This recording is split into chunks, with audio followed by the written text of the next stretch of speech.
दोस्तों, आज हम एक ट्रिक के माध्यम से संपूर्ण रस याद करने वाले हैं। 10 रस को हम कंप्लीट करेंगे।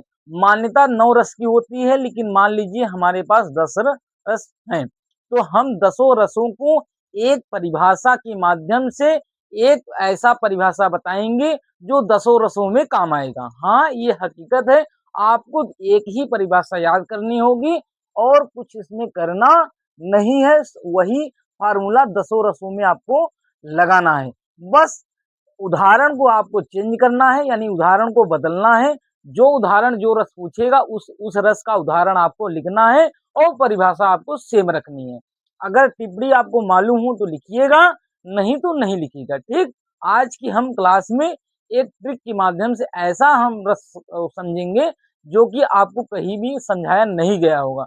और एक बात याद कर लीजिएगा, ये परिभाषा आपको कहीं मिलने वाला नहीं है, मेरी गारंटी है। आप कहीं भी जाकर सर्च कर लीजिएगा। तो चलिए आज को क्लास को हम प्रारंभ करते हैं और आसानी से समझते हैं। क्लास प्रारंभ करने से मेरा हाथ जोड़कर निवेदन है कि अगर आप इस चैनल पर नए हैं तो इस चैनल को सब्सक्राइब कर लीजिएगा, अपने दोस्तों यारों को जोड़ लीजिएगा। ऐसा आपको रस यानी ऐसी क्लास आपको कहीं नहीं मिलेगी। हर तरीके से आपको यहाँ क्लास मिलती है। बात क्लियर? और आपको एक लाइक करिएगा, लाइक से आपका कुछ जाने वाला नहीं है, तो मेरा मोटिवेशन होता है, तो मैं पढ़ाने का थोड़ा मन करता है। ठीक, तो चलिए अब क्लास को प्रारंभ करते हैं। नो बकवास के, चलिए आइए देखते हैं। देखिए यहाँ पर लिखा है एक ट्रिक के माध्यम से सारे रस हम याद कर सकते हैं। कैसे याद कर सकते हैं वो मेरी जिम्मेदारी है, मैं आपको बताऊंगा। तो चलिए समझते हैं। देखिए सबसे पहले आपको एक टेबल याद कर लेना चाहिए। ये कॉमन चीज होती है। देखिए हास्य अलग हो गया, हास अलग हो गया, याद ये दोनों में कंफ्यूजन मत होइएगा, इसको समझिएगा। देखिए अब तीसरा है करुण। करुण का क्या होगा? शोक। ठीक, उसके बाद रौद्र। रौद्र का होगा क्रोध। क्रोध भयानक। वीर का उत्साह। भयानक का भय। अद्भुत का विस्मय। अद्भुत माने विस्मय होगा, आश्चर्यचकित होगा। ठीक, और भ्रम भी होगा। ठीक, उसके बाद विभक्त का क्या होगा? जुगुस्सा या घृणा भी हो सकता है। जिस तरीके से आपको याद करना हो वो याद कर सकते हैं। और उसके बाद शांत। शांत का क्या होगा? निर्वेद्य। उसके बाद वात्सल का क्या होगा? प्रेम। ये लास्ट में आपका एक रस है, लेकिन वात्सल रस कहीं पूछा नहीं जाता है, तो मान्यता 9 रस की होती है। तो अब इसी के हम इस तरीके से यानी रस का नाम याद कर लिए और उसका हम अस्थाई भाव याद कर लिए। क्लियर हो गया? आप चलिए आगे देखते हैं, फटाफट देखते हैं। देखिए यहाँ परिभाषा डालेंगे, एक ही हम परिभाषा बताएंगे। देखिए उदाहरण आपको याद कर लेना है। उदाहरण हम एक दिन संपूर्ण क्लास में जब लेंगे महामैराथन, तब इसको हम अच्छे से और डिटेल बताएंगे। लेकिन यहाँ आपको फास्ट तरीके से हम बता दे रहे हैं कि कैसे क्या आपको करना है। देखिए हमारा बताया हुआ आपको उदाहरण नहीं याद हो तो आप दूसरा उदाहरण याद कर सकते हैं, जो आपको अच्छा लगे और जो छोटा लगे याद कर सकते हैं। लेकिन हम सब देंगे, बड़ा भी देंगे, छोटा भी देंगे, आप जो याद करना हो। तो चलिए हम देखते हैं। देखिए क्या कर रहा है परिभाषा, पहले समझिए, ध्यान से सुनिए। जब किसी कविता को जब किसी कविता को पढ़ने सुनने, देखिए जब किसी कविता को हम पढ़ते हैं या सुनते हैं, जब किसी कविता को हम पढ़ लिए हैं तो पढ़ लिए तो कुछ ना कुछ भाव मन में अंदर जागेगा ही, ये तो निश्चित है।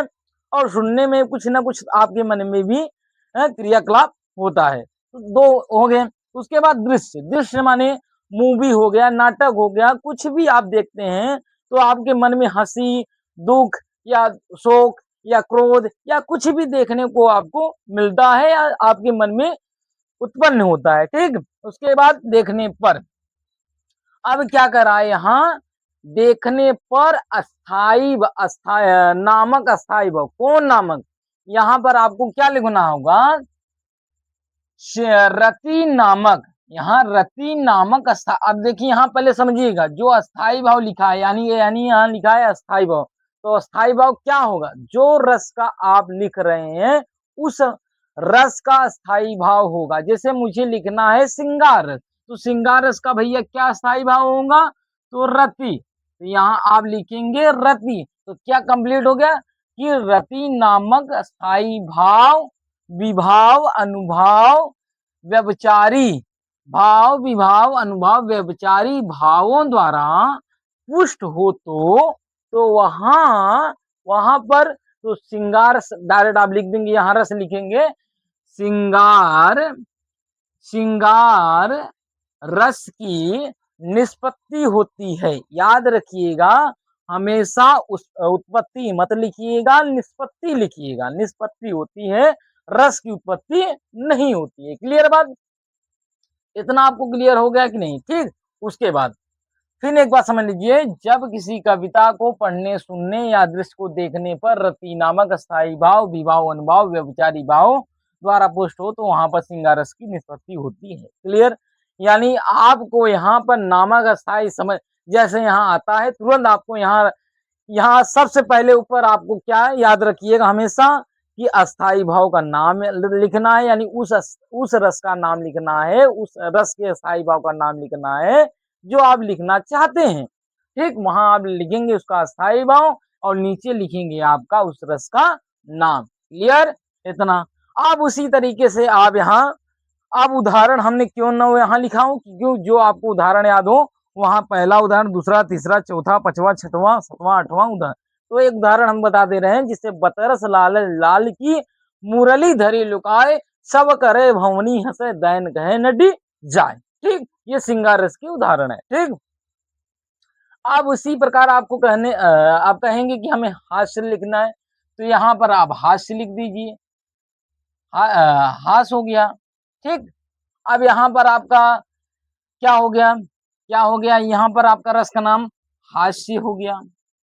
अब उसी प्रकार आपको करुणा लिखना है यहाँ पर, यानी कहने का मतलब है कि आप क्या लिख सकते हैं कि आपको यहाँ पर अस्थाई भाव का नाम लिखना है और उस रस का नाम लिखना है। सिंपल सी बात है। इसी प्रकार नवोरस को याद करना है, यानी नवोरस की परिभाषा एक ही परिभाषा से संपूर्ण कर देना है। ठीक, तो ये ट्रिक कैसे आपको लगा, क्या लगा? बेहतरीन ट्रिक था। हर इसी प्रकार आपको कुल बना लेना है। ठीक, आप आराम से अपनी नोट कॉपी में पहले एक ऐसे पैराग्राफ बनाइएगा, फिर उसके बाद आपको लिखना है। तो आप एक बात समझ लीजिए, लिखने का तरीका क्या होता है। अगर आपको फिर एक बार हम बता दें ओवर कि जब आप परिभाषा लिख रहे हैं तो उसमें पहला होगा अस्थाई भाव। ठीक, अस्थाई भाव का नाम होगा, पहला हो गया। दूसरा क्या होगा? फिर उस रस का नाम, इस रस का नाम होगा, फिर रस का नाम होगा। याद हो गया? क्लियर कि नहीं? तो यानी अस्थाई भाव पहले लिखेंगे, फिर रस का नाम लिखेंगे। क्लियर? इतना तो चलिए, इतना क्लियर होगा। उसी प्रकार आपको यहाँ बना लेना है, अपने नोट का भी सुंदर राइटिंग से लिख देनी है। ठीक, ये कैसे आपको ट्रिक लगा, सारे उदाहरण हम बताए हैं। बाद में आपको जब यहाँ से बड़े क्लास में हम जब एंट्री करेंगे तो आपको ये उदाहरण भी हम साथ साथ दे देंगे। तो यहाँ तक कैसे आपको क्लास लगा, क्या लगा फीचर, आप जरूर कमेंट करके हमें बताइएगा। तब तक जय हिंद, जय भारत।